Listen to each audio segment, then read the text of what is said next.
Screen پہ جو آپ کو یہ کتاب نظر آ رہی ہے یہ شیعوں کی کتاب ہے، اور اس کتاب میں جو شیعوں نے لکھا ہے اس کو سننے کے بعد آپ کی حیرت کے انتہا نہ رہے گی کہ سب سے بدتر جو مخلوق اس زمین پر ہے تو وہ شیعہ ہے۔ تو کتاب کا نام ہے رجال الکشی۔ رجال الکشی ہے، اس میں شیعوں نے روایات پر جرح کی ہے۔ تو اس کے اندر صفحہ نمبر 26 پر ایک روایت ہے، اور روایت حضرت امام جعفر صادق رضی اللہ عنہ کی طرف منسوب کی گئی ہے۔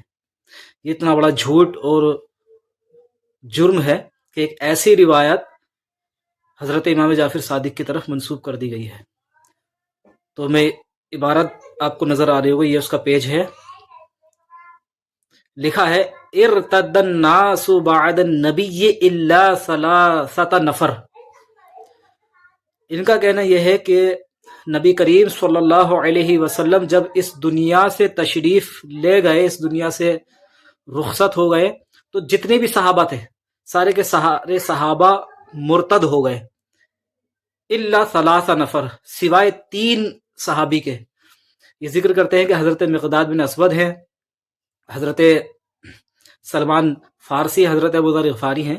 یہ 3 صحابی ایسے تھے کہ جو ایمان سے نہیں پھرے تھے، باقی سارے کے سارے صحابہ معاذ اللہ رب العالمین مرتد ہو گئے تھے۔ تو یہ نہایت ہی گندا عقیدہ شیعوں کا، دیکھیے کتنا خطرناک عقیدہ ہے کہ جو صحابہ کرام جنہوں نے اپنے گھر بار کو چھوڑا، حبشہ کی ہجرت کری، اذیتیں تکلیفیں دین اسلام کے لیے برداشت کری، جنگیں کی، جہاد میں شریک ہوئے، اپنے مال اولاد اسلام کی خاطر سب قربان کر دیا، لیکن اس بدترین مخلوق کا عقیدہ دیکھیے، یہ کہتی ہے کہ سارے کے سارے صحابہ مرتد ہو گئے تھے سوائے 3 صحابی کے۔ تو یہ صحابہ کرام کے متعلق ان کا بغض و عناد ہے، اور یہ بغض و عناد کی شروعات کہاں سے ہوتی ہے؟ امیر معاویہ رضی اللہ عنہ کے متعلق جب بندہ زبان درازی کرنے لگے، بھونکنے لگتا ہے، تو پھر یہ صحابہ کرام کے اوپر بھونکنا شروع کر دیتا ہے، اور بھونکتے بھونکتے اس غلاظت میں جا گرتا ہے۔ تو عقائد اہل سنت پر پابند اور گامزن رہے۔ تفضیلیت سے غالشیت اور رافضیت کی طرف جایا جاتا ہے۔ یہ تفضیلیت ہی ہے جو غالی رافضیت کا دروازہ کھولتی ہے۔ بندہ پہلے امیر معاویہ پہ بھونکتا ہے، ان پر چیمو گویا کرتا ہے، لان تان کرتا ہے، ان کی صحابیت کا انکار کرتا ہے، پھر تفضیلیت کی طرف آتا ہے، اور پھر وہ غالی شیعت کی طرف جاتا ہے جو ضلالت اور کفر کے گلے میں جا گرتا ہے۔ تو یہ شیعوں کا عقیدہ ہے۔ اس کے علاوہ شیعوں کے اور بھی ایسے بہت ہی بدترین بد قسم کے عقائد باطلہ اور فاسدہ ہیں۔ اسی لیے علماء نے فرمایا کہ صحابہ کرام پر بھونکنے والا، امیر معاویہ پر بھونکنے والا جہنمی کتا ہے۔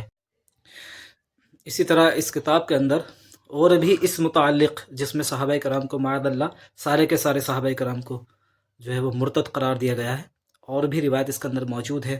اور حضرت عمار بن یاسر کے متعلق بھی کہا گیا کہ پہلے وہ مرتد ہو گئے تھے، پھر وہ بعد میں ایمان کی طرف پھر آئے۔ تو شیعوں کے یہ بدترین عقائد ہیں۔